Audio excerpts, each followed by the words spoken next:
Menurut hadis ini, ngusap telinga itu hukumnya sunnat. Bagaimana ngusapnya? Ambil air, masukin telunjuk ke dalam lubang telinga dalam.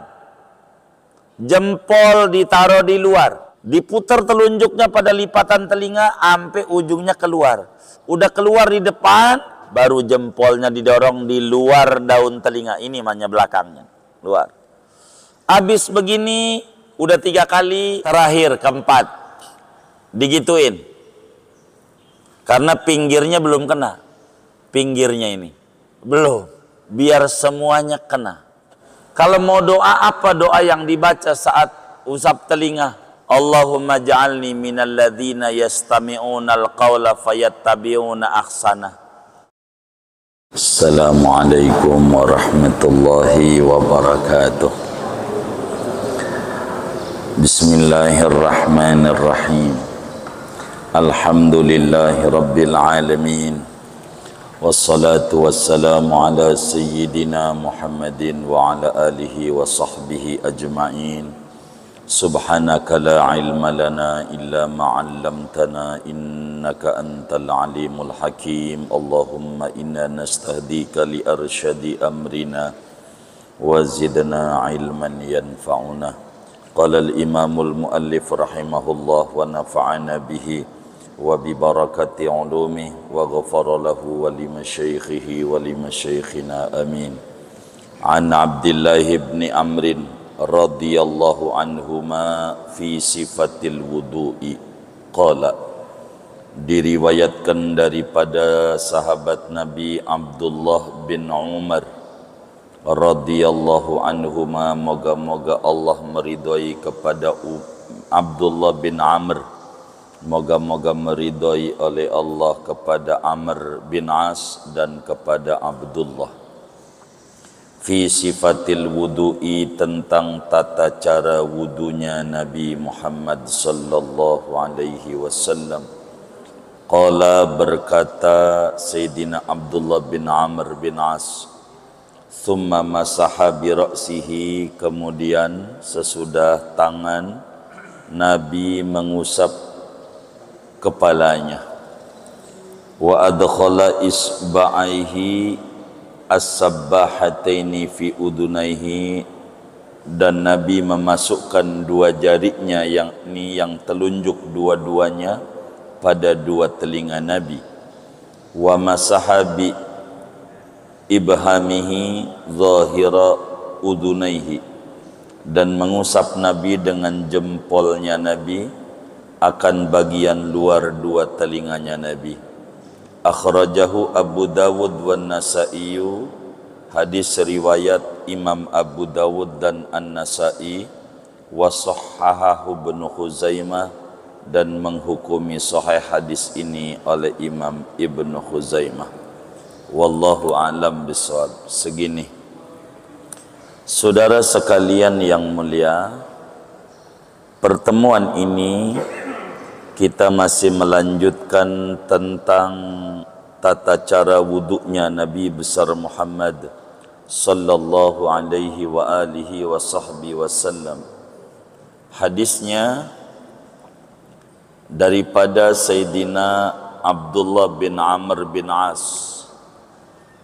Amr bin As sahabat Nabi, Abdullahnya pun juga sahabat Nabi, sehingga menyebutkannya radhiyallahu anhuma. Abdullah dan Amr lebih dulu masuk Islamnya anaknya. Abdullah Islam duluan, baru dapat hidayah Islam abahnya Amr bin As. Ibunya Abdullah namanya Ra'itah bintul Hajjaj As-Sahmiyah, orang suku Quraisy. Inilah Abdullah bin Amr bin As. Amr bin As ini, Abdullah bin Amr bin As ini, saudara, sahabat Nabi yang alim, yang hafal Al-Quran luar biasa, dan juga yang luar biasa ibadahnya. Ibadahnya Abdullah bin Amr bin As ini rada sulit ditandingi. Sulit. Beliau itu saban hari puasa, kecuali Idul Fitri, Idul Adha, sama hari tasyrik yang 3. Saban malam solat, hatam Quran dalam solat malamnya. Setiap malam hatam Quran dalam solat. Artinya saban hari hatam Quran minimal sekali. Itu Abdullah bin Amr. Ini sejarah hidupnya. Imam Az-Zahabi tuliskan itu di dalam kitabnya A'lam Siyarun Nubalah. Dan banyak ulama-ulama tulis tentang sejarah hidup daripada Sayyidina Abdullah bin Amr bin As. Sampai saat dinikahkan oleh abahnya, Amr bin As ngelihat anaknya ini tekun ibadah, dikawinin juga. Ampe bininya cemberut, padahal cantik, ningrat, bagus agamanya. Bininya ditanya sama mertuanya, "Neng, bagaimana lakimu?" "Aduh, Pak, gimana ya? Malam mau dicolek, sholat mulu sampai subuh. Siang puasa. Jadi sampai tahunan begini belum pernah tidur." Belum, Pak. Diaduin sama Nabi Yuna Muhammad sallallahu alaihi wasallam oleh abahnya. Abdullah pertama ditegur dulu sama abahnya. Kata Amr bin As, dulo. Kalau kata orang Betawi itu, dulo namanya. "Lu gimana ya gua kawinin nama perempuan cakep, soleha, kaya, agamanya bagus. Lu ngapa kagak dicolek-colek? Begitu, binimu ada haknya juga. Begitu, badanmu juga ada haknya. Ibadah mulu." Sayyidina Abdullah bin Amr bin As sampai kemudian diadukan kepada Rasulullah sallallahu alaihi wasallam. Kata Nabi, "Dengar-dengar kamu ini kalau saban malam enggak pernah tidur." "Iya Nabi, saya selalu khatam Quran dalam solat." "Siangnya puasa?" "Iya puasa." "Abdullah, jangan begitu. Inna li zaujika alaika haqqan." Istrimu juga ada hak. Jangan dianggurin mulu. Begitu. "Wa inna li badanika alaika haqqan." Badanmu juga ada hak untuk istirahat. "Abdullah, jangan begitu. Ente baca puasa aja sebulan 3 hari. 3 hari aja dalam sebulan." Nabi tuh ngajarin sebulan 3 hari. Mau tanggal berapa aja? 1, 11, 21, per 10. Silahkan. Mau 13, 14, 15. Atau masih di akhir-akhir bulan aja pas udah rada kurang tuh gajian. Akhir bulan aja 3 hari. Kata Abdullah, "Ya Rasulullah, kami kuat lebih dari itu." Begitu. Orang saban hari kuat. Kalau ente mau wis puasa Daud aja, Daud. Apa itu puasa Daud ya Rasulullah? Nabi Daud itu orang yang paling tekun ibadah. Apa puasa Daud? Puasa 6 bulan. Sehari puasa, sehari enggak. Setahun kan 12 bulan. Jadi separuh enggak puasa, separuh puasa. Itu udah luar biasa. Begitu. Begitu. Luar biasa. Ditegur sama Nabi. Jadi akhirnya puasanya sehari puasa, sehari enggak. Yang tadinya setahun penuh. Minus 5 hari itu yang haram. Baca Quran begitu ditegur. Kata Nabi, "Abdullah, jangan saban hari. Jangan saban hari." Begitu. Kata Nabi, sebulan sekali aja upayakan hatam, sebulan sekali, itu udah bagus.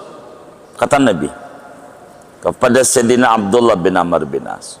Kata Sayyidina Abdullah, Nabi, kami kuat lebih dari itu. Kalau begitu, bagaimana kalau 20 hari hatam Nabi? 20 hari hatam. 20 hari hatam aja, kata Nabinya Ma Abdullah. Kalau sebulan tuh masih terlalu lama hatamnya, 20 hari sekali. Saya kuat Nabi lebih dari itu. Kata Sayyidina Abdullah bin Amr bin As, kata Nabi, kalau begitu 10 hari aja.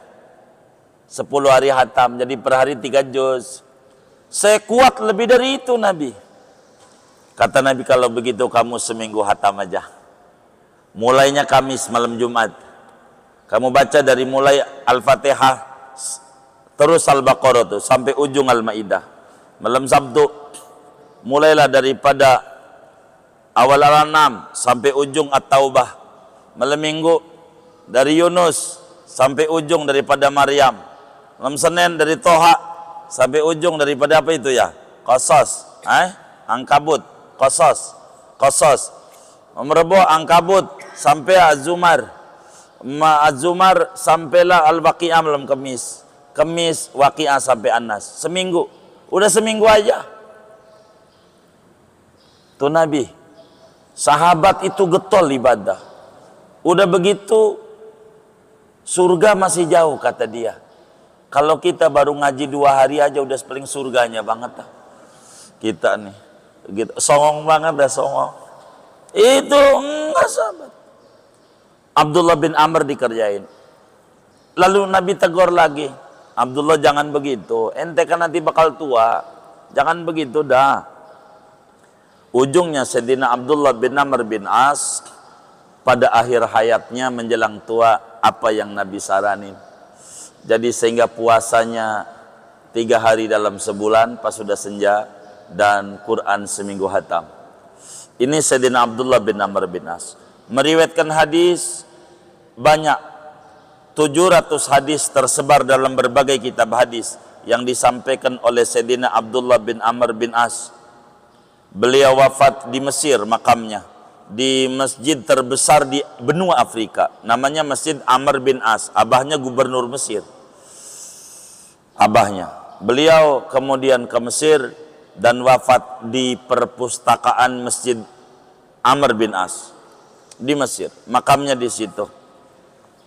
Begitu pada tahun 72 dalam umur 72 tahun beliau ini wafat, Sayyidina Abdullah bin Amr bin As. Ngaji kita, saudara sekalian, kita harus bercerita tentang sahabat supaya kita tahu kita ini belum apa-apa.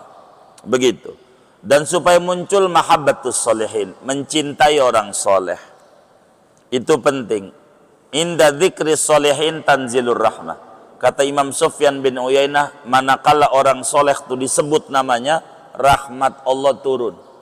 Maka kita berharap rahmat Allah yang turun dengan menyebut sahabat Nabi yang agung ini, Abdullah bin Amr bin As, sehingga hidup kita makin berkah dunia dan akhirat kita. Amin.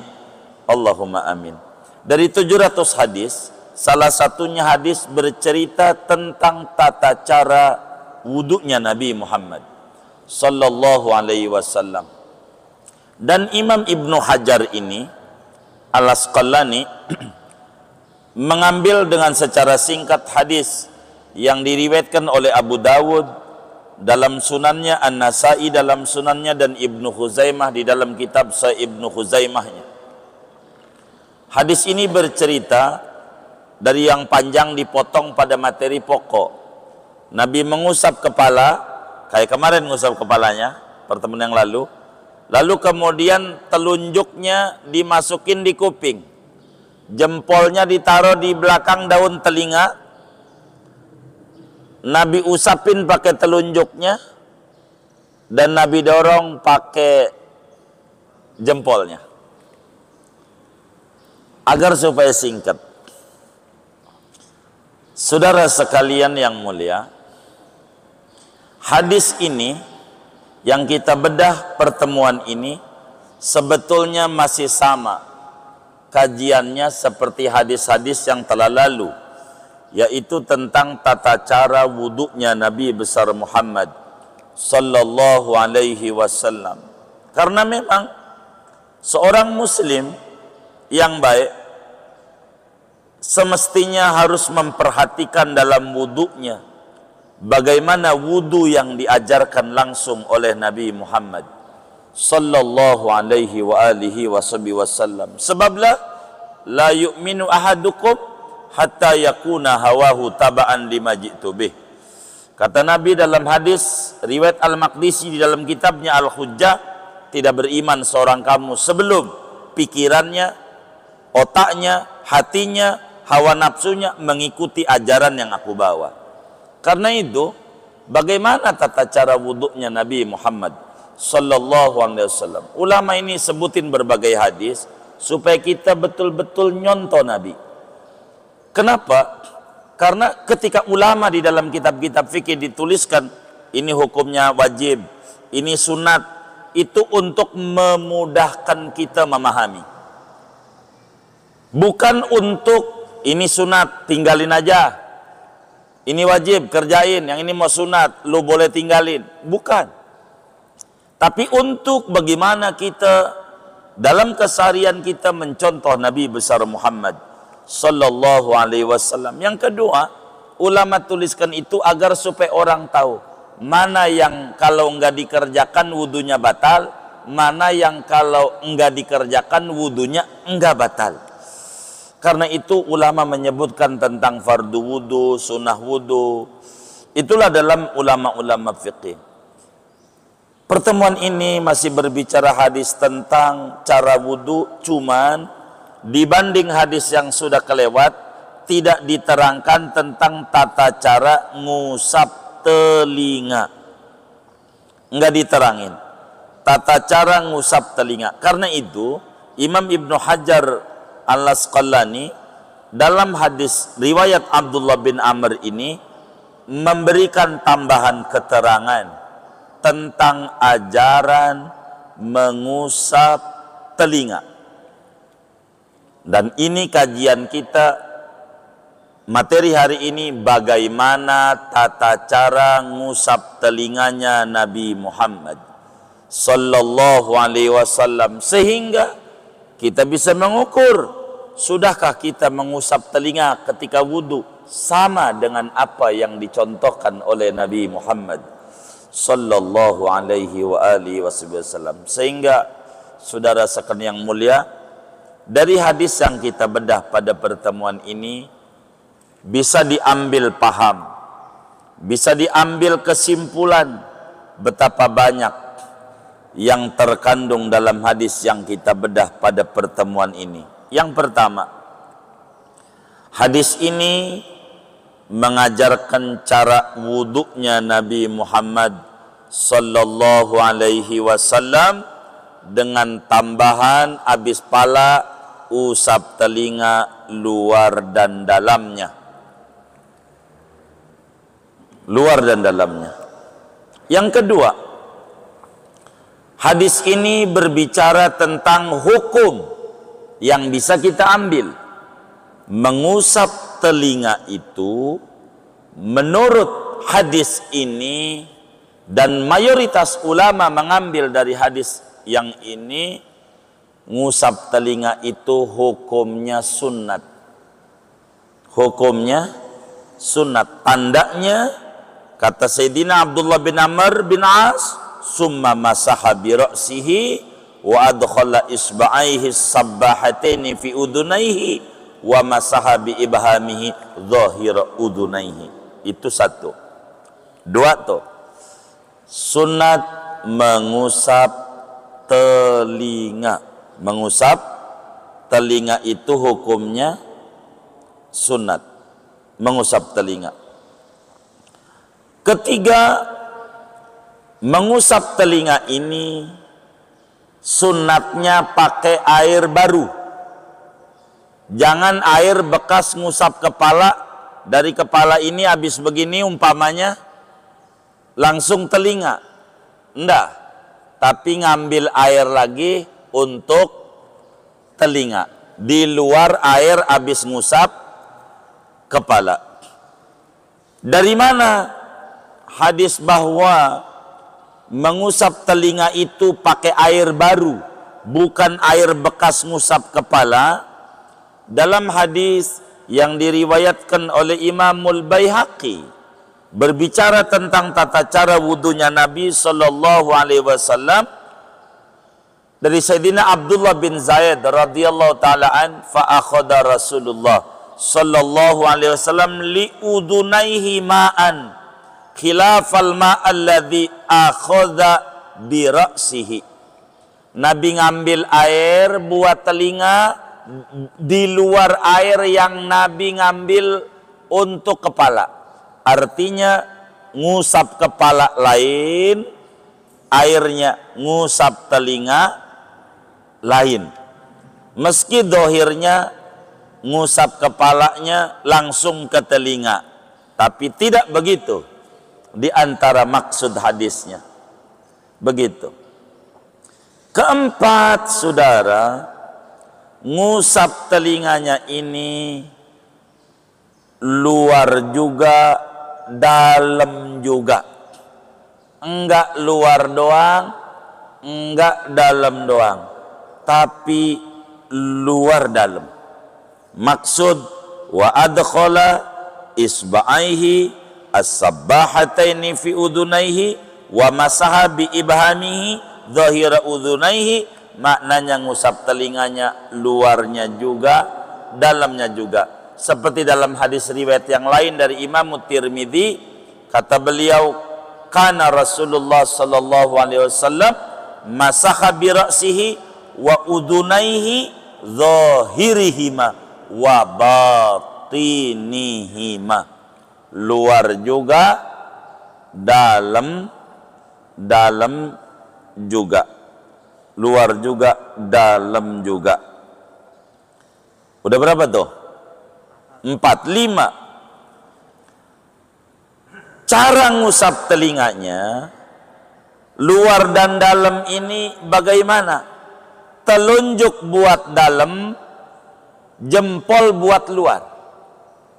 Caranya seperti wa masaha bi ibhamihi dhahira udunaihi, jempol buat luar, telunjuk buat dalam. Dalam riwayat yang lain, Imamun Nasa'i riwayatkan hadis daripada Sayyidina Abdullah bin Abbas radhiyallahu taala anhuma tentang tata cara wudunya Rasulullah sallallahu alaihi wasallam. Kata beliau, summa masaha Rasulullah sallallahu alaihi wasallam bi ra'sihi wa udunaihi batinuhuma bis sababataini wa zahiruhuma bil ibhamaini. Nabi itu ngusap telinganya, dalam pakai telunjuk, luar pakai apa namanya, jempol. Nanti prakteknya terakhir, biar kita tuntas dulu. Udah 6, udah 5, 6. Ngusap telinganya bareng, tidak kanan dulu baru kiri. Kecuali orang itu tangannya buntung, baru kanan dulu. Telinga itu bareng. Makruh kalau ngusap telinganya aplusan. Namanya aplusan begini, makruh. Bareng ngusapnya.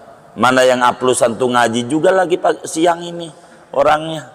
Gitu. Jangan. Kita harus ikut Nabi. Bareng. Bagaimana ngusapnya? Ambil air, masukin telunjuk ke dalam lubang telinga dalam, jempol ditaruh di luar. Sudah begini, di telinga ini ada jalan puncak, saudara. Muter-muter jalannya. Nanti pokoknya ikuti aja dari Gadog, nongol-nongol Cianjur. Udah begitu, jalanin aja tuh telunjuk. Coba saudara pakai tangannya biar bisa. Begitu. Ngikut Nabi. Telunjuknya dijalanin. Ntar juga habis muter-muter keluar sendiri. Jalanin aja. Tuh, keluar ke depan. Tuh. Dengan sendirinya. Telunjuknya diputer-puter aja. Pasti bakal keluar. Begitu. Dimasukin. Diputer telunjuknya pada lipatan telinga. Sampai ujungnya keluar. Udah keluar di depan. Jempol didorong. Sot. Jempol didorong. Begitu. Telunjuknya masuk.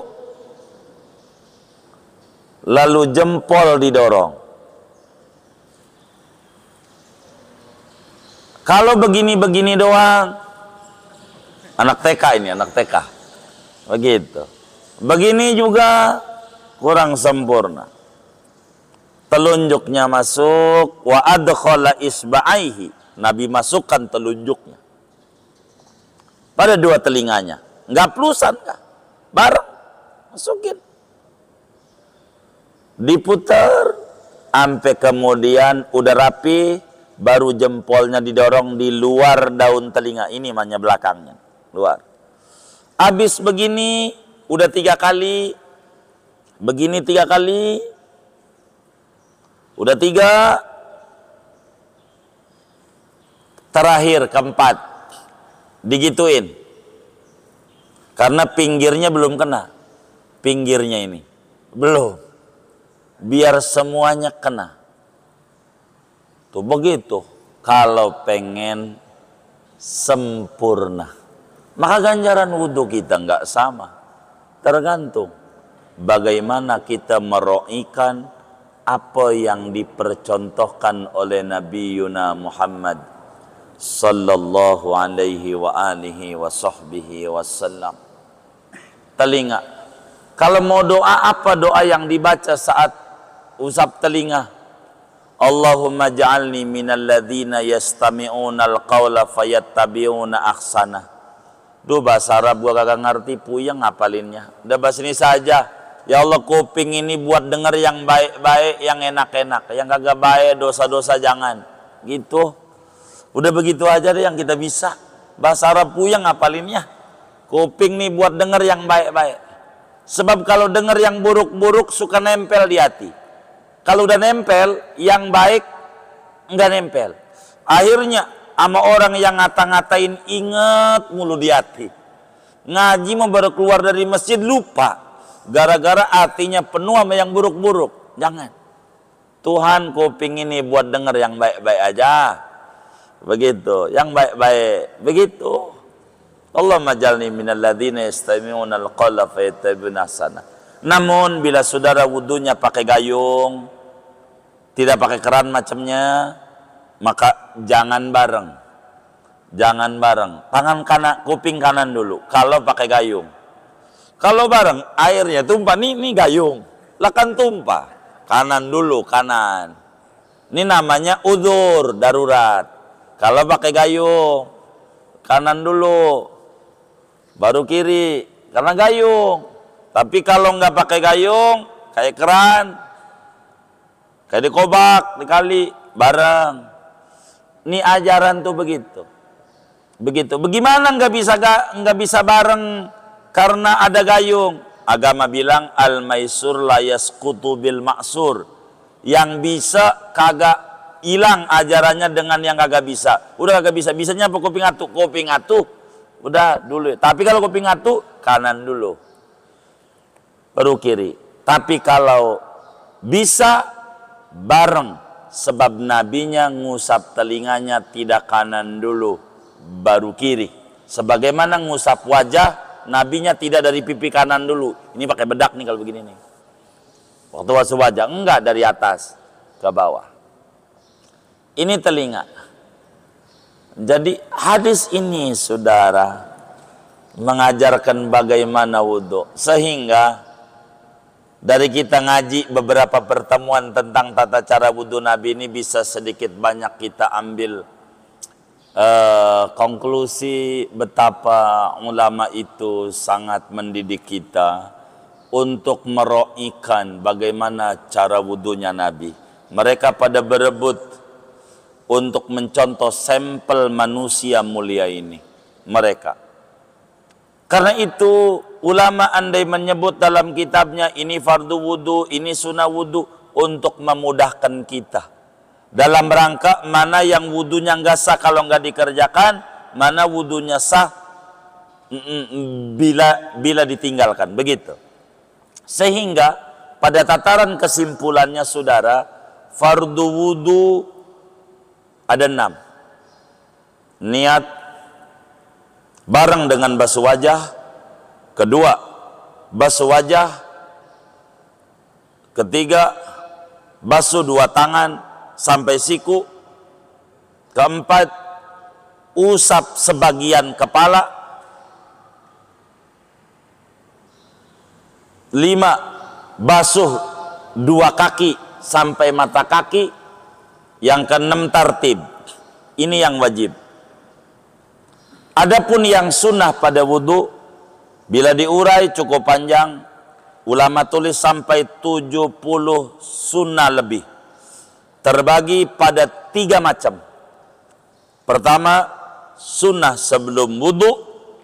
Kedua, sunnah ketika wudu.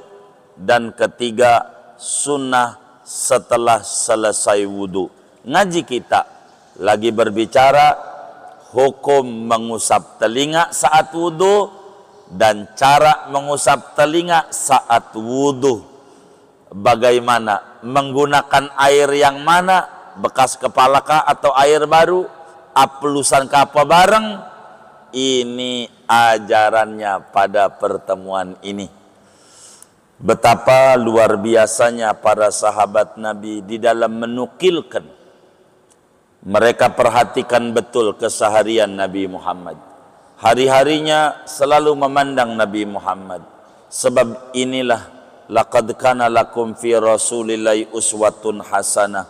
Inilah yang kemudian menjadi tinggi para sahabat karena mereka selalu memperhatikan dari apa yang dikerjakan oleh Nabi kita Muhammad sallallahu alaihi wa alihi wa sahbihi wasallam. Singkatnya, mengusap telinga itu sunat. Sunatnya luar dalam, sunatnya pakai air baru, bukan air bekas telinga. Sunatnya bareng-bareng, tidak aplusan. Dan mengusap telinga ini dengan jari telunjuk untuk dalam dan jari jempol untuk luar. Telunjuk dulu dijalanin, baru pada akhirnya jempol, terakhir ditutup untuk meratakan mengusap telinga. Karena memang ini diantara cara yang sangat sempurna di dalam mengusap telinga yang bisa kita petik dari hadis yang kita bedah pada pertemuan ini. Ini saja ngaji kita. Wallahu alam. Ada yang ditanya mungkin dari materi ini atau di luarnya sebelum doa silahkan. Wallahu alam. Waalaikumsalam.